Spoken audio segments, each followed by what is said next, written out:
Okay. Hi, everybody. Good morning, good evening, and good night to everybody, every members of Icon Natist. It is our pleasure to invite our Natist colleagues from the Phipps Conservatory and Botanical Gardens. They have provided quite an interesting introduction to their efforts in promoting climate change and sustainable developments and in natural history venues. And today we are going to invite our colleagues to introduce a little more about their climate toolkits. So the floor is yours, Richard.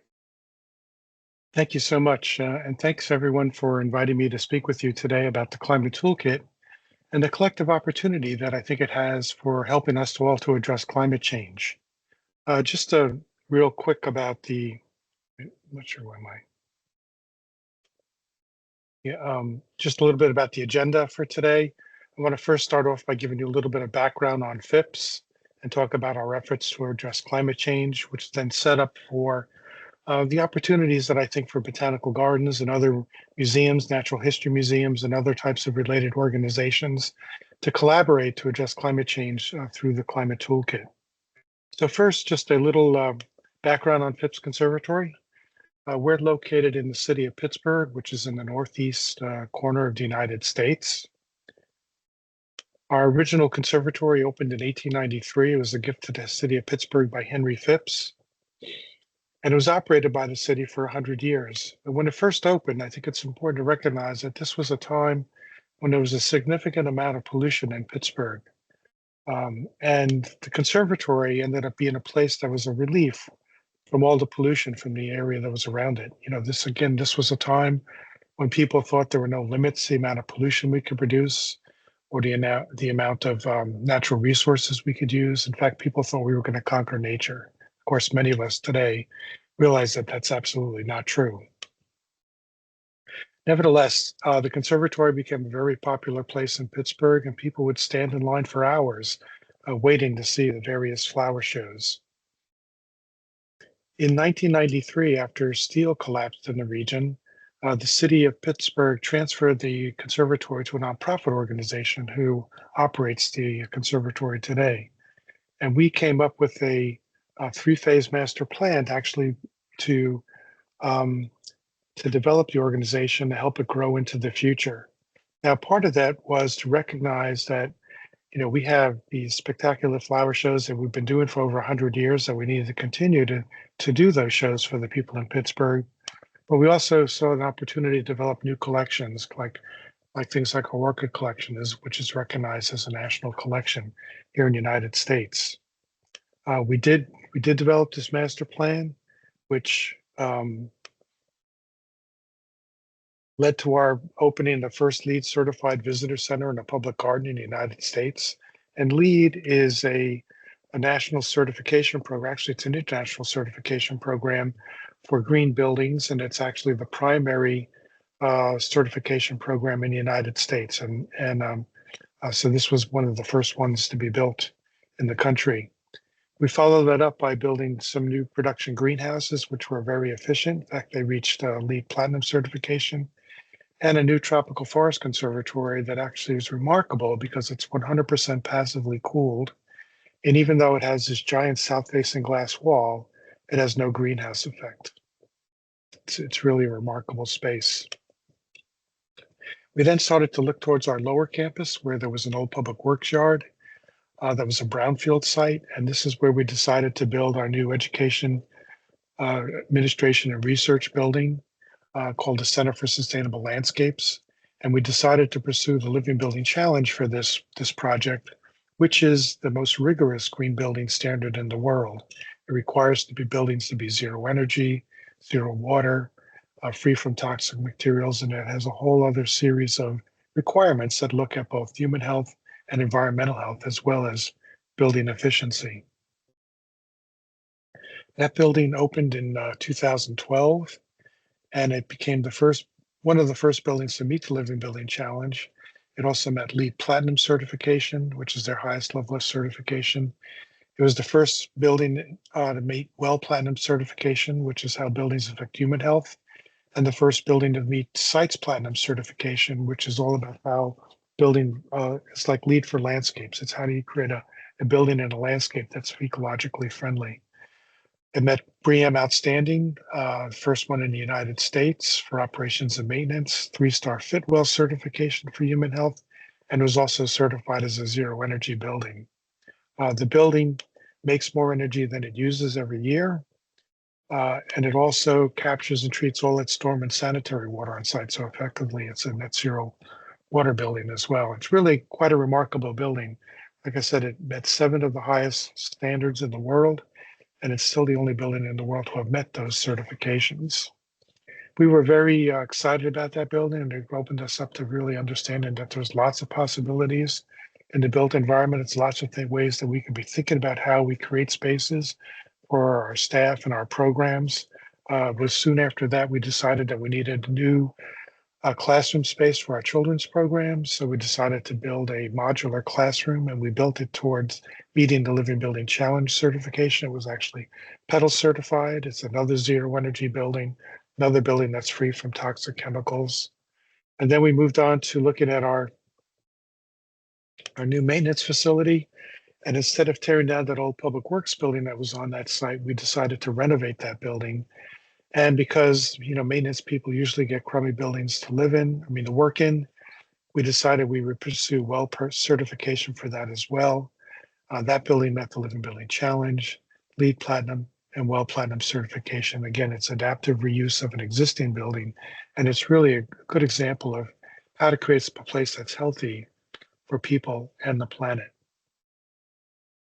Over the last 20 years, we've done a lot of different things now related to sustainability, starting with our first LEED certified visitor center, all the way up to reducing our single-use plastics, to switching to responsible ESG investing, and different things like that.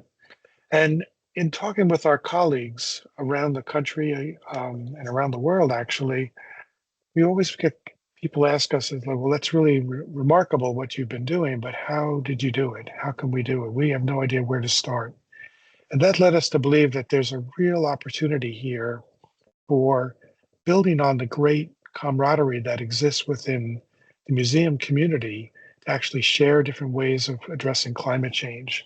And we see this as a real leadership opportunity because there was a study that was done by AAM a couple of years ago that asked the question about should museums be educated about climate change. And if you look at these results, you can see the majority of people that were questioned absolutely believe that all types of museums should be doing work to help people understand climate change. Now, this again was done for the United States, but I think we could safely assume that people in many other parts of the world would also feel the same way about their museums. Our organizations are trusted and we're respected in each of our communities. And we need to build upon that trust and respect to share what we know about climate change and why it's important that we address climate change. I think the days when we could just focus on our collections and research and programs are behind us. This work is still important that we do this, but we have to recognize that climate change will spare no one. And we really need to be looking at how can we actually help people understand how to address it. The other important thing I think for all of you to recognize is that you're not alone. There's a great opportunity for us to be able to share what we're doing with each other, and all of us collectively help to make some significant changes throughout the world. And I say this, and I think this is particularly important now because, as you know, we're going through a crisis in the United States right now. Things are really bad here, and I know it's having an enormous impact everywhere else on the planet as well. And I think that calls to our attention the fact that it's more important now than ever for each of us to be doing what we can to address climate change, as well as many other issues that need to be addressed. But I think collectively, I think there's an opportunity for a call for action for all of us to actually be doing something here. And this is where I think the Climate Toolkit can come in, because we created this as an opportunity for museums to share, mentor, and learn from each other, and to lead by example to inspire their members and visitors. There's no cost to join the Climate Toolkit. It's 100% free. The only thing that we ask people to do is, if somebody else asks you for how did you do something, that you share what you did with them. Right now, the Climate Toolkit has 231 institutions that have joined from 25 different countries, and collectively we reach over 106 million visitors a year. That's an enormous impact. That's an enormous amount of people that are coming through our doors each year, that we could be sharing information, important information about climate change and how we can address climate change. A number of associations have joined us in this effort, that have signed up to be part of this effort, and we're really excited to be helping with them and helping their members. And we certainly hope that ICOM and ICOM NatHist will want to be part of this effort, this very important effort. Now, the Climate Toolkit is divided into 9 different areas. And within those areas, we've identified a number of different metrics or issues that people can focus on to address climate change. And these are suggestions. These are not these are things that we're really trying to help people to get started, to think about different ways that to be addressing climate change. But it's important to recognize, and we recognize, that every institution is different, every country is different, every culture is different, every bioregion is different. There is no one right way to do things. And I think it's very important to recognize that this is not a contest. This is not an expectation that everyone has to do everything that's on this list. It's really important for people to understand what's important about their institution, what's important about their culture and region and country, and where are the areas where it makes the most sense for them to be addressing climate change. And that's a really important thing that I think we all need to recognize as we go forward.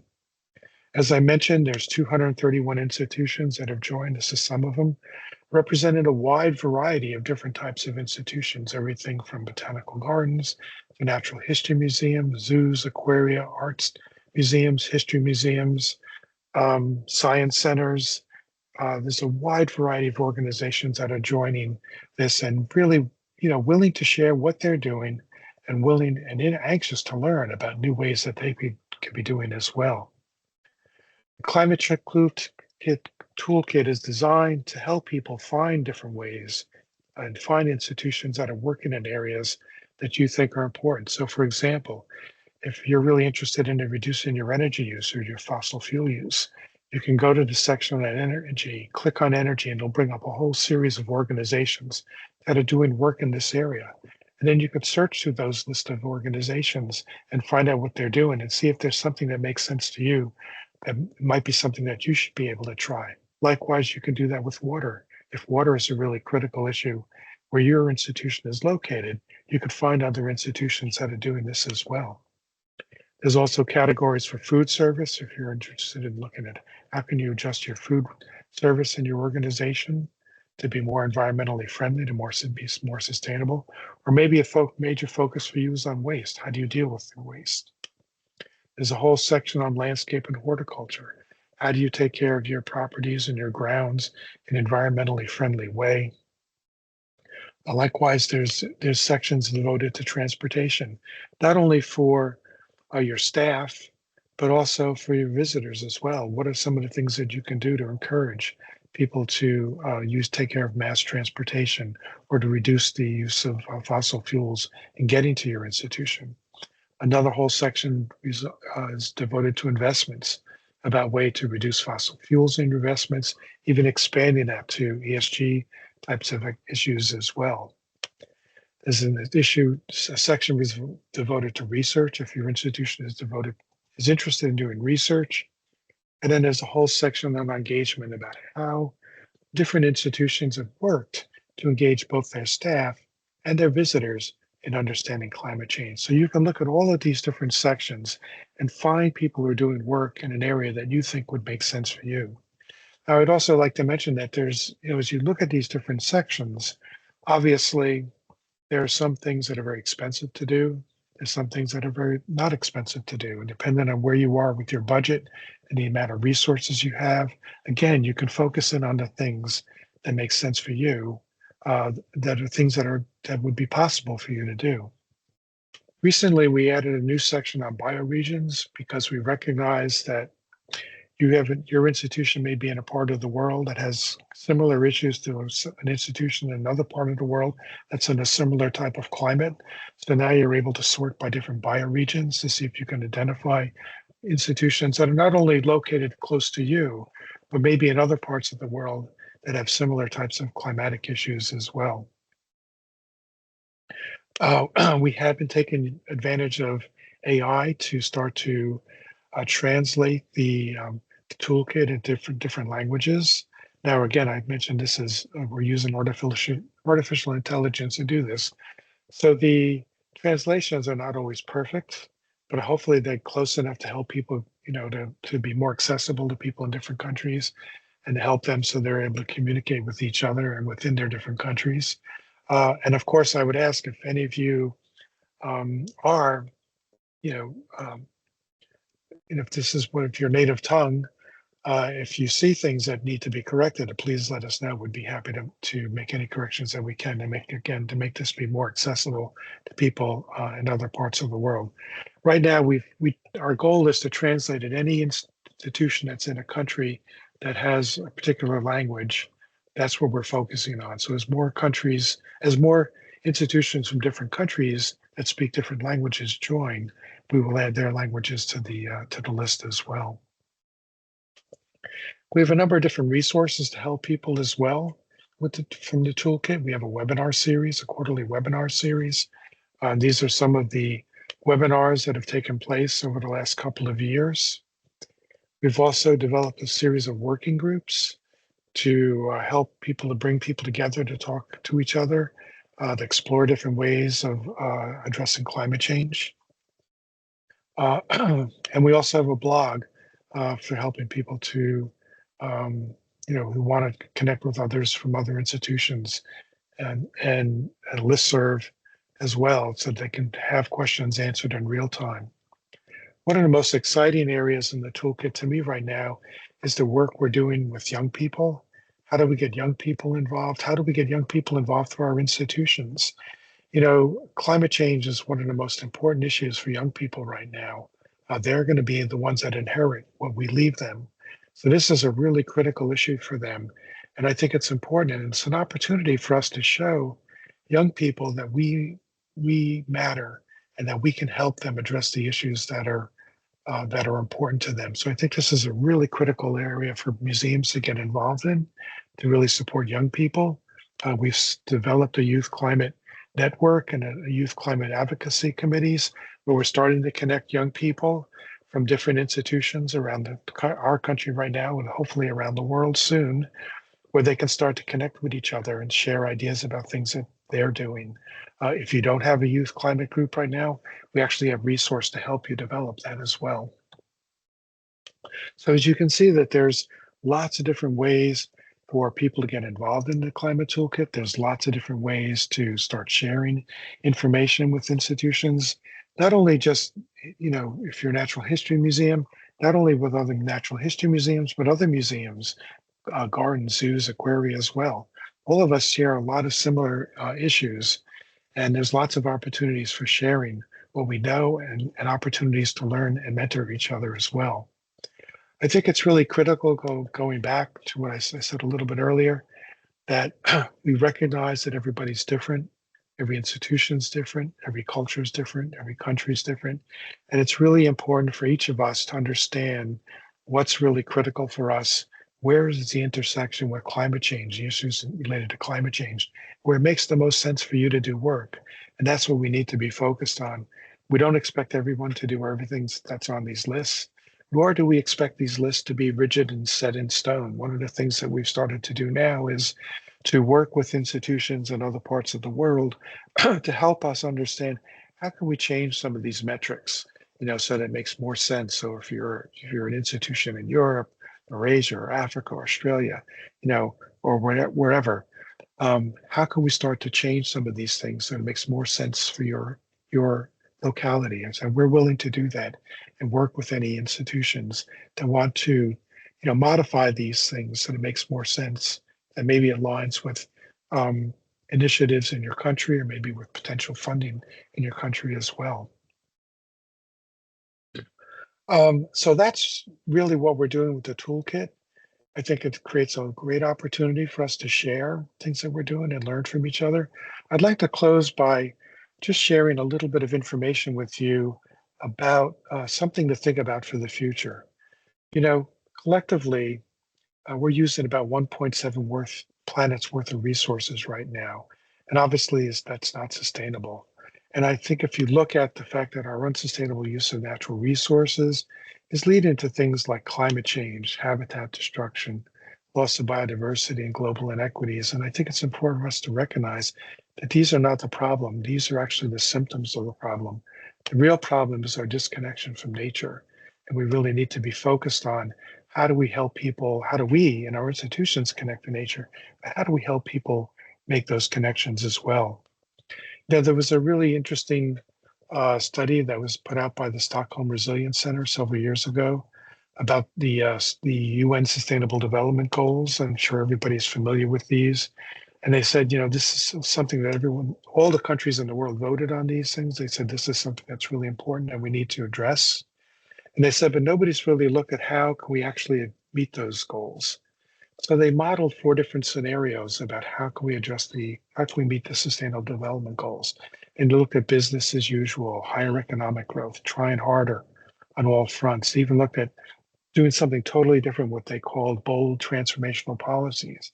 And what they found is that the traditional ways of doing things, traditional ways of thinking, um, from the way we do things in the world today, actually, the smarter, the same, the faster, the same or faster and harder actually put us below the red line for planetary distress going all the way out to the year 2050.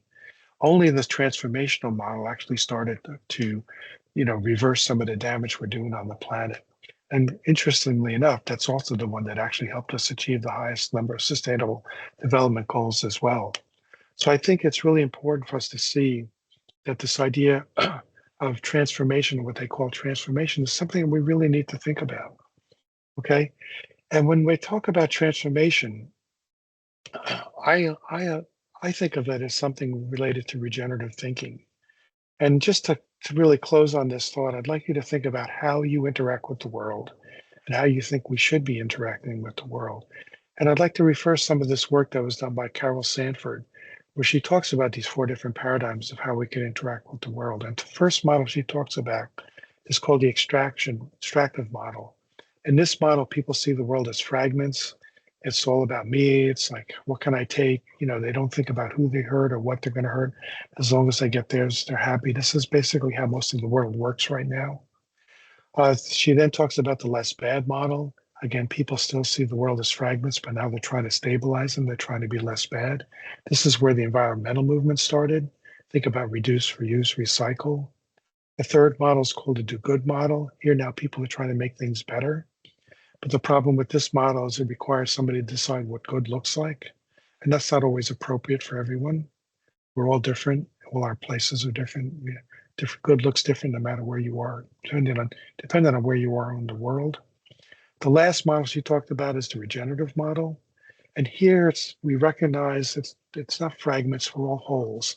And we need to think about our relationships we have with each other species, and everything else on the planet. How can we continue to work in such a way that we maximize those capacity for everything to be able to evolve together? So I'd like you to think about where you are, where you see yourself in these different models, and where would you like to be? And just my final closing right now is to really just leave you with this thought that was a quote from Josie Warden, where she says, the regenerative mindset is one that sees the world as built around reciprocal and co-evolutionary relationships where humans, other living beings, and ecosystems rely on one another for health and are shaped by their connections with one another.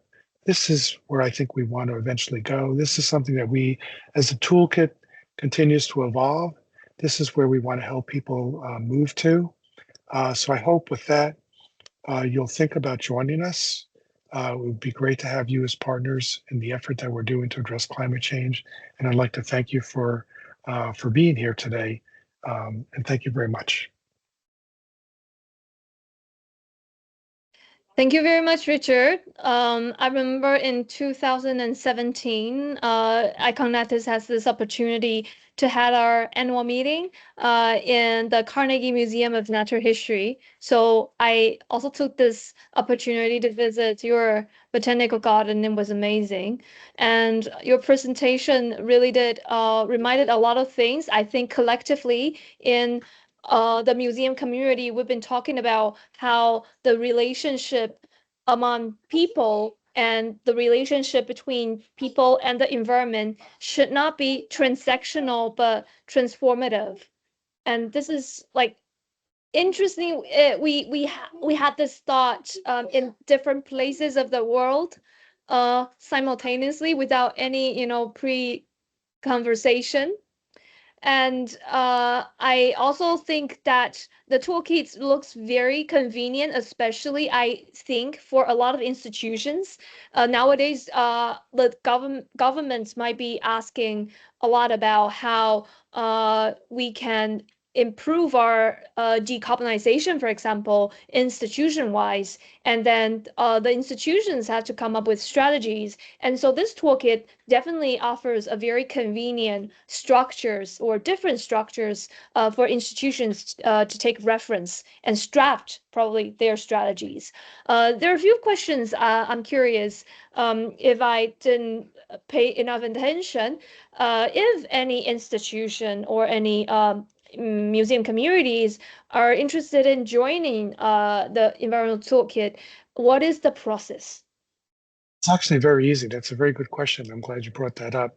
You just go to the website. It's climatetoolkit.org. You click on there. There's a form that you can fill out to join. It's very simple to join. We just ask you to tell us what your commitment is or what you're doing that you're willing to share. And like I said, there's absolutely no cost. That's 100% free. We really want people to be able to have an opportunity to share with each other. And there's no reason people have to reinvent the wheel. There's a good chance that somebody's already doing something that you're thinking about, and why not learn from them and take advantage of that? So if for a museum who are interested in, for example, sharing their example, they go on this website and sign in. They also get to choose which category, like which topic they might be participating in as a information giver.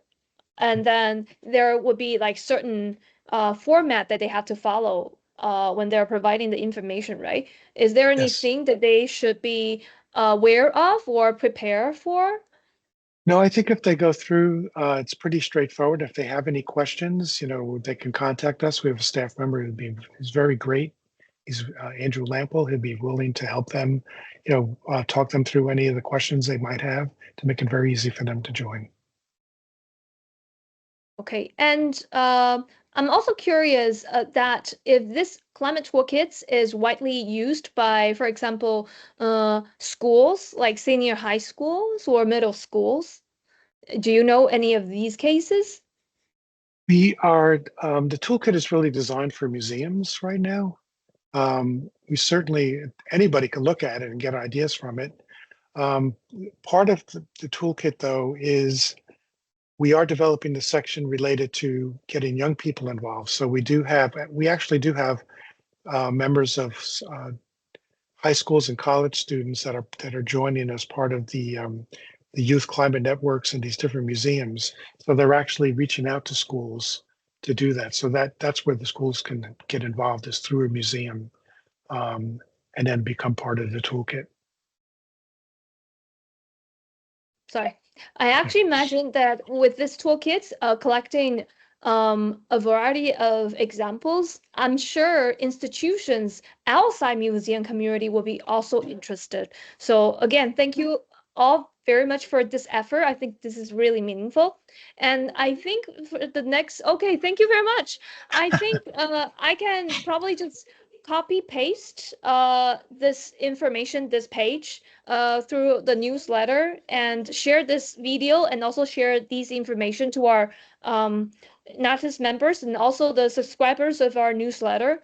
And also, most important, can I put this on our on our Facebook under the post Absolutely. of this? Okay, sure. Absolutely. Yeah. Yes. And okay, so apart from that, is there anything that you would like to remind not just members? Just that we would love to have them be involved in this, and we have a feeling that we can learn a lot from what different people in your organizations are doing, and hopefully they'll be able to learn some things from what others are doing as well. Yeah, in terms of participation, I do think of a question. So, do you have any like a timeline for the call for participation? No, it's on an ongoing basis. Anybody who wants to join can join at any time. Okay, well, that's And I very and I important. Yeah. and I think, I don't think we should. I think we need to remember the tremendous opportunity here, the leadership opportunity we have in our communities to be leaders and Yes. showing people that it is possible to address climate change. Really reach out to your members, to your visitors. Like I said, there's over 50,000 museums in the world today, reaching hundreds Mm. and hundreds of millions of visitors each year. If we um, if we all work together, there's a tremendous opportunity to um, really have a huge impact around the world. Okay. I just saw a member joining our conversation, Sun Ya. Okay, she left. But anyway, I think I'm going to wrap up this talk, our session, and I will upload our video to our websites and also spread through the newsletter.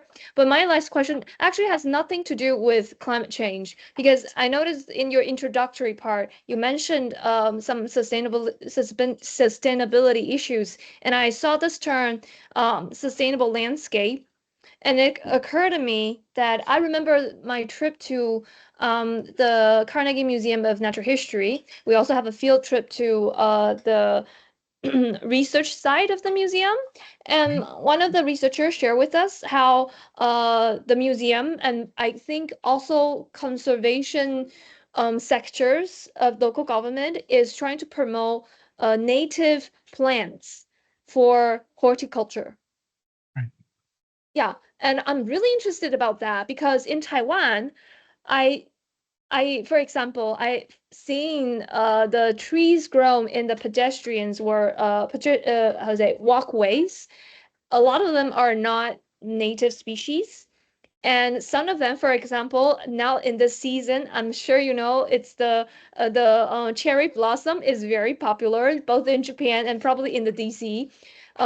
And also a lot of people in Taiwan likes cherry blossom, and so they tend to grow cherry trees alongside the riverbank or in their neighborhood. But Taiwan is pretty hot. It's not actually very suitable for growing cherry blossom.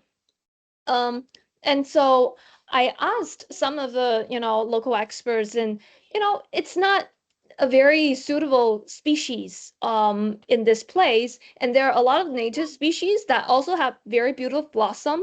Why don't we build this? And they said something, they said it has a lot to do with the industry because the, how to say, suppliers for the seedlings, they mostly supply only a certain kinds of seedlings. And that means cherry blossom is in biggest, highest demand. So it is produced with biggest efforts. And native plants, of course, they're less popular. So they're lessly grown. And also, if they should be growing native plants, only, for example, 2 to 3 species, like very few. But then that's why even if we see native species decorating our city, there's not that many. If you're looking at, for example, a whole how to say uh, any new communities or any places that needs tree, there will be, even if it's native, it's one of the 2 to 3 species that repeatedly appear in the places. I'm not sure if that is also a issue in your place, or how do you deal with that? How do your city deal with it? That actually is a very big issue, and I think that's one of the great opportunities for addressing biodiversity. Helping biodiversity is by encouraging people to grow native plants. And I think it's a great educational opportunity that, again, we can take through the toolkit, is to help people understand the importance of growing native plants. It's not to say they should never have a cherry tree or any kind of, beautiful exotic plant, as long as it's not invasive. But I do think we need to encourage people to be thinking about their local ecology. What are the plants that make the most sense for growing that's going to help support a dynamic and diverse community within their location?